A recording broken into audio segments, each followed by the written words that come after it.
हाँ जी, next numerical is the pressure difference between 2 points along a horizontal pipe through which water is flowing is 1.4 centimeter of mercury. If due to non-uniform cross section, the speed of flow of water at the point of greater cross section is 60 centimeter per second, calculate the speed at the other point.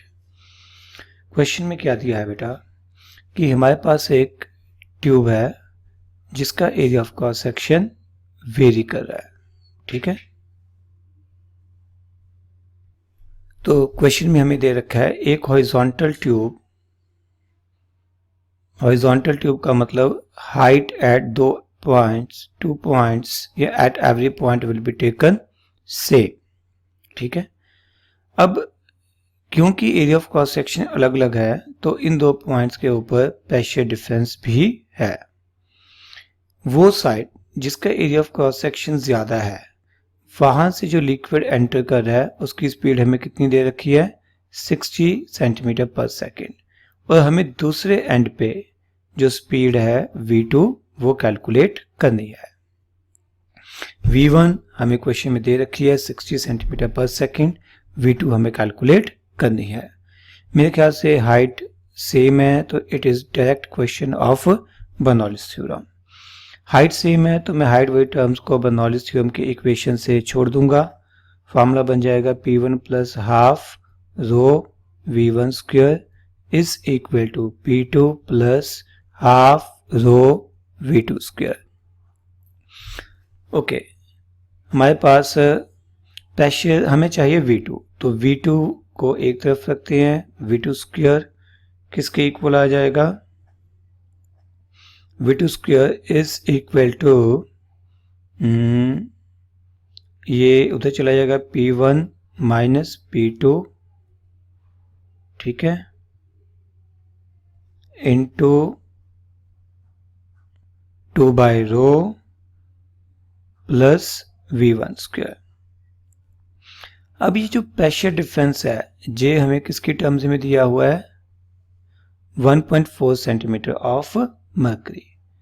तो pressure difference का basic formula होता है rho g h, density of mercury. अभी ध्यान से देखो सब कुछ सीजीएस में दिया हुआ है तो हम डेंसिटी ऑफ मर्करी भी सीजीएस में लिख लेंगे 13.6, जी की वैल्यू 981 और हाइट प्रेशर डिफरेंस के लिए हाइट कितनी दी है 1.4 सेंटीमीटर।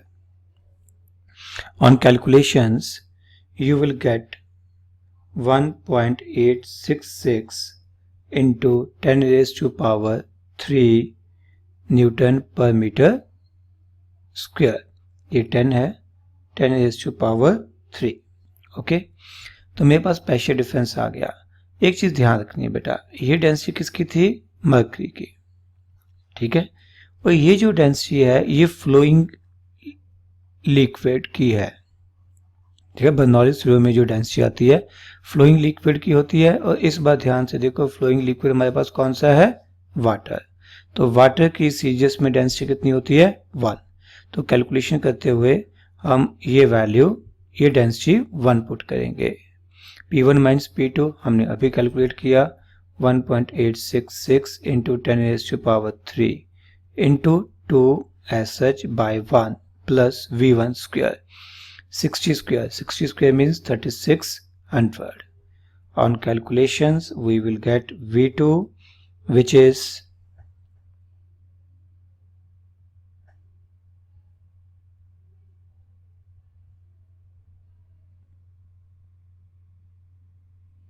ये कैलकुलेट करनी पड़ेगी।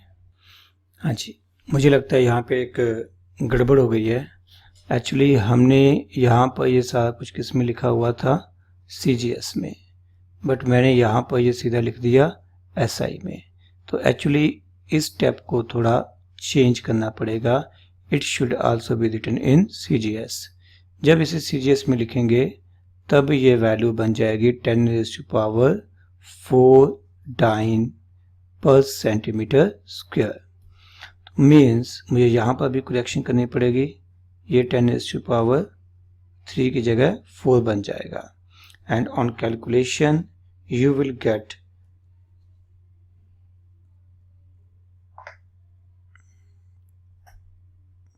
this V2 is equal to 202.3 centimetre पर सेकेंड, यानी कि V2 की वैल्यू हमारे पास कितनी आएगी 2.02 मीटर पर सेकेंड।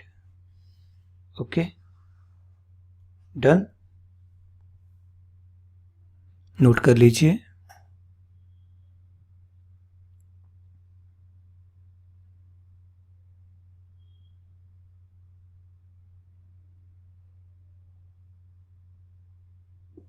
हाँ जी, next numerical is a pitot tube. ओहो, पिटोट ट्यूब तो अभी हमने समझी नहीं है। पहले तो मैं ये समझा दूं कि ये पिटोट ट्यूब होती क्या है। बेसिकली एक पाइप, ठीक है, इस पाइप के नीचे एक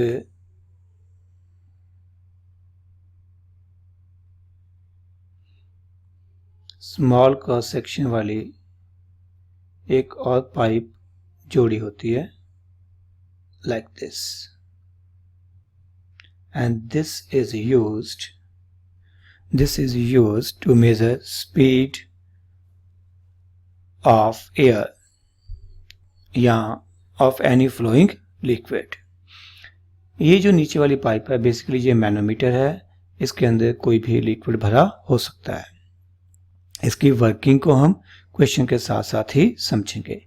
ए pitot tube is mounted on an aeroplane wing to measure the speed of the plane.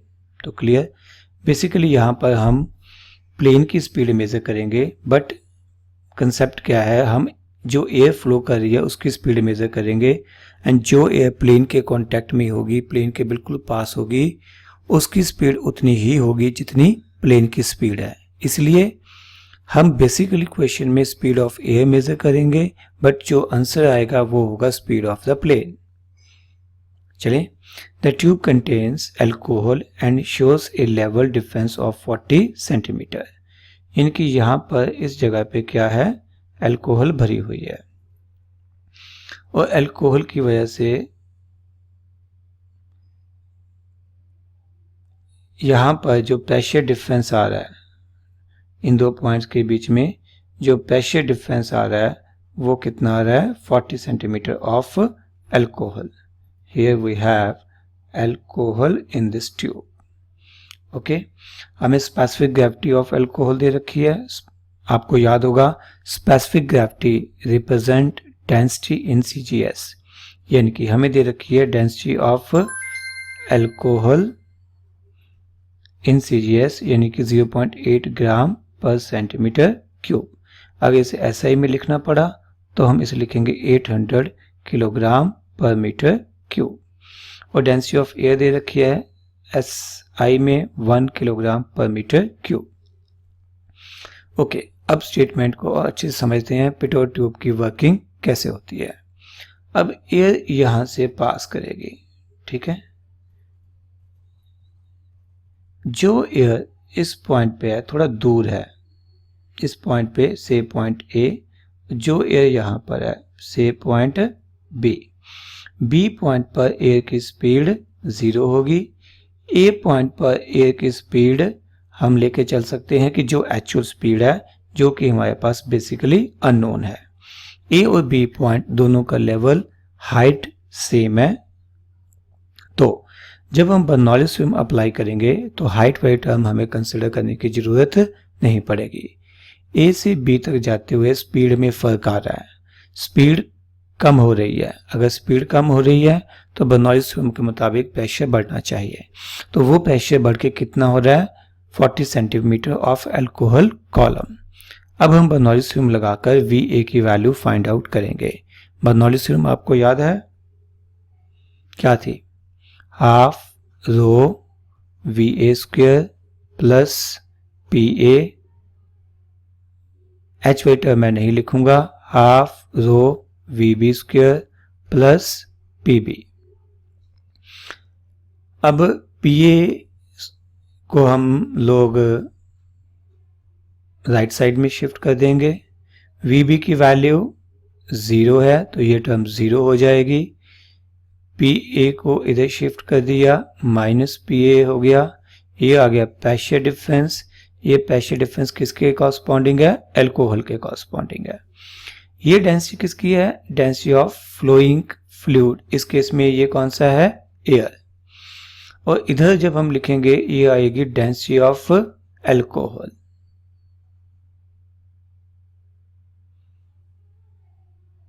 Alcohol, ठीक है, density of alcohol into g into height. तो VA हम यहां से बड़ी आसानी से कैलकुलेट कर लेंगे। VA कितना आ जाएगा?